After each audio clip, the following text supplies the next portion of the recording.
뭐 전기의 기초 이론 같은 경우에는 여러분들이 이 기술학교에서 이제 뛰어난 교수님들한테도 많이 배웠지만은 이 이론이라는 것은 되게 지루해요. 그리고 어렵기도 하고. 하지만 저는 항상 실무에서 일을 하더라도 이론이 기본 베이스로 깔려 있어야지 실무에서도 어떤 이슈가 생겼을 때 그런 것을 해결할 수 있는 능력이 생긴다고 볼 수 있고, 전기 이론도 파고들면 굉장히 범위도 많고 어렵습니다. 하지만은 기본적인 것 정도는 우리가 알아야지 제가 뒤에서 설명하는 강의에 대한 내용 같은 것도 이해할 수 있기 때문에 간단하게 이야기를 좀 나누도록 하겠습니다. 저도 그렇지만은 저도 원래 전공은 전기가 아니었고 이 통계학이라고 하는 다른 전공이었다가 30대 중반에 이제 전직을 해서 전기료 이게 직업을 선택하게 됐는데, 그 전에도 저는 전기하면 딱 아는 단어가 바로 여러분도 아시다시피 전압이라는 게 있습니다. 전압 많이 들어보셨을 겁니다. 이거는 진짜 그냥 동네 할머니들한테도 전기하면 전압, 그리고 전압하면 220V, 이거는 거의 뭐 국룰이라 할 만큼 다들 알고 있는 거죠. 근데 이 전압이라는 것도 우리가 생각한 게 그냥 단순히 전기의 압력이다 이렇게 받아들이는 게 아니라 엄밀히 말하면은 전기 위치, 에너지의 차이, 전위차라고 해서 포텐셜 개념으로 보는 겁니다. 이게 이제 저는 쉽게 이제 예를 들 때 항상 폭포를 예를 드는데, 폭포가 높이가 높으면 높을수록 같은 시간에 더 많은 물을 흘러내릴 수 있거든요. 그와 마찬가지로 전압은 그 폭포의 높이라 본다면 전압이 높으면 높을수록 더 많은 양의 전류를 흘려보낼 수 있어요. 이건 거꾸로 생각하면은 우리가 전기가 몸에 닿는 현상을 그렇게 감전이라 하는데, 감전에서는 전압이 위험하냐 전류가 위험하냐 예로부터 논쟁이 많았어요. 근데 지금 나온 과학계의 결론은 전압도 위험하고 전류도 위험하다 이거예요. 그게 무슨 얘기냐면은 우리가 따끔따끔 느끼는 정전기 같은 경우는 전압이 엄청 높아요. 몇만 볼트부터 10만 볼트가 넘는 경우가 있어요. 하지만은 그 자체의 전류가 굉장히 약하기 때문에 사람이 순간적으로 따끔거리기만 하지, 그로 인해서 정전기로 감전돼서 뭐 큰일 났다 하시는 분 없잖아요. 기분은 나쁠 지죠. 그러니까 전압이 많이 높다 하더라도 전류가 낮게 되면 문제가 없지만은 전압이 굉장히 낮아요. 우리가 쓰는 220V라 해도 전류가 많이 흘러들어오게 되면 그 또한 위험하게 돼요. 그렇기 때문에 전류 자체가 실질적으로 위험을 주지만은 전압이 높으면 높을수록 더 많은 전류를 흘려보낼 수 있기 때문에 전압이 높은 것도 위험하다. 그래서 둘 다 위험하다 이렇게 보시면 되고, 우리가 이제 일반적으로 쓰는 전기는 220V지만은 이제 여러분들은 전기를 배우는 입장에서 그냥 220V라 하지 마시고 단상 220V라는 단어를 쓰시길 바랍니다. 왜냐하면은 단상과 대비되는 특별한 전기로서 삼상이라는 게 있고, 물론 삼상에서도 220V가 있어요. 네. 많이는 안 쓰이고, 또 우리가 전기차 충전기를 설치할 때는 더욱 쓰이지 않아요. 일부 공장 같은 데에서 옛날에 나온 일제기계 같은 거 쓸 때 많이 쓰는 건데, 삼상인 경우는 380V. 그러니까 이 두 개의 전압 같은 경우는 우리가 머릿속에 항상 인식을 해야 돼요. 현장 나가서도 삼상이다 단상이다 이거 파악하는 것은 굉장히 중요하기 때문입니다. 그리고 전류라는 것은 그냥 쉽게 말해서 전기가 흘러간다 이렇게 생각하시면 됩니다. 이 류라는 게 흐를 류로 나오거든요. 그리고 전류는 암페어라는 단위를 써요. 여기서부터 많은 분들이 좀 헷갈려 하시더라고요. 우리는 이제 전기를 배우는 입장이니까 안 헷갈리는데, 제가 현장에서 사람들하고 이야기를 나누다 보면은 뭐 몇 킬로이다 뭐 그러면서 그게 암페어인지 와트인지도 모르고, 몇 킬로 써요, 차단기 뭐 20암페어짜리 달려있으면 20킬로까지 돼요 막 이렇게 모르시는 분들이 있어요. 근데 이 전류에 대한 단위는 암페어로서, 이 전류가 중요한 것은 나중에 공사를 할 때 전선, 차단기 이런 것을 전기공사에 맡게 할 때 가장 중요한 단위가 이 전류, 암페어이기 때문에 이것은 알아두고 가자.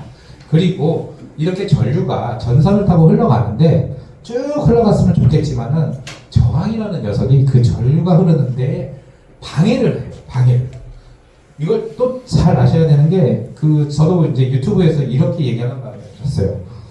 저항과 절연에 대한 차이를 정확하게 구분을 못하고, 저항은 전류가 흐르는 걸 막아준다 이렇게 얘기하는데 그거 아닙니다. 저항은 전류의 흐름을 방해를 해도 흘러갈 수 있게 해주는 거고, 아예 흘러가지 못하게 하는 걸 절연이라고 합니다. 그래서 우리가 현장에서 쓰는 장갑을 절연장갑이라고 하고, 절연파, 절연복 하다못해 이제 뭐 계속 전기 용어 중에 절연한데, 절연이라는 단어가 나오면은 사람과 사이의 인연을 끊는다는 게 아니라 전류의 흐름을 막는다. 즉 전기가 더 이상 흐르지 못하게 하는 것이 절연인 거고, 흐르게는 하는데 힘들게 한다. 그러면 저항이다. 그리고 저항 같은 경우는 옴이라고 하는 단위를 쓰게 됩니다. 그래서 저항이 높으면 높을수록 전류가 흐르기 어렵기 때문에 서로 충돌이 나서 열을 받아요. 서로 화가 나고. 그래서 저항이 높을수록 열도 많이 나게 됩니다. 거기에서 나온 개념이 바로 줄열.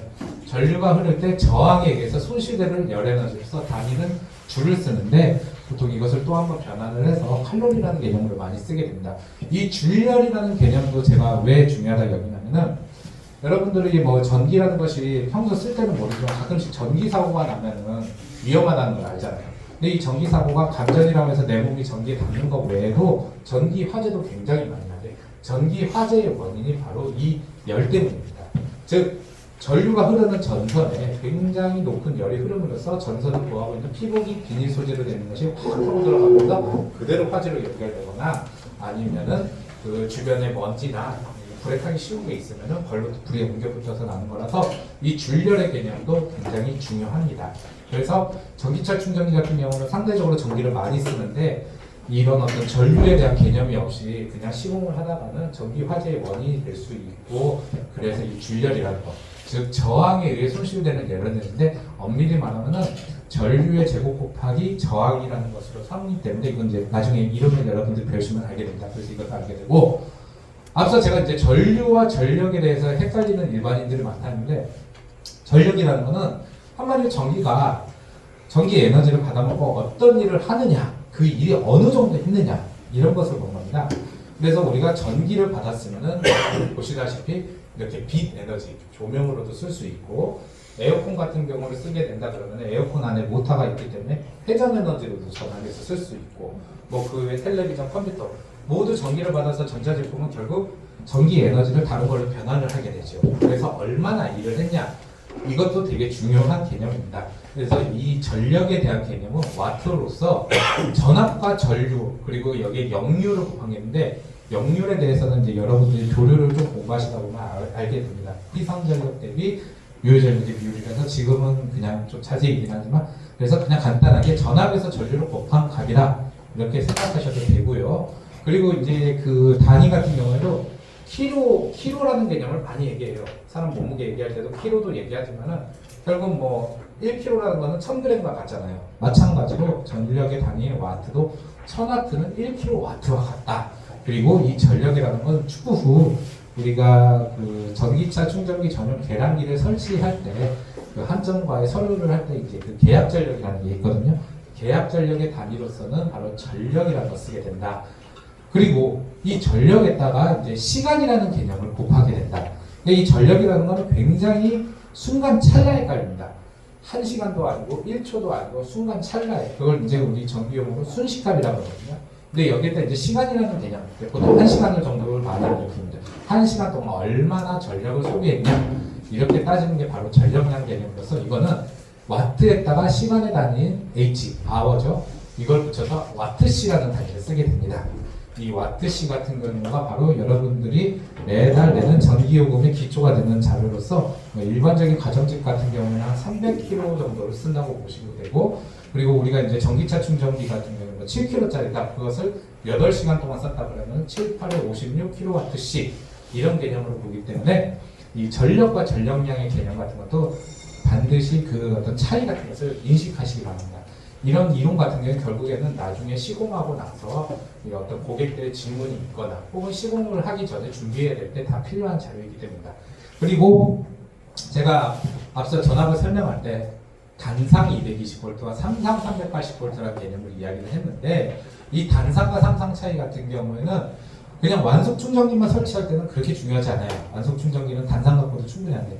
급속 충전기부터는 삼상 전력을 받아들여서 거기에서 그 기계 자체에서 정확하게 말하면 직류로 변환을 해줘갖고 충전을 하는 거거든요. 그래서 단상과 삼상의 차이는 한번 좀 확실히 알아두셨으면 좋겠습니다.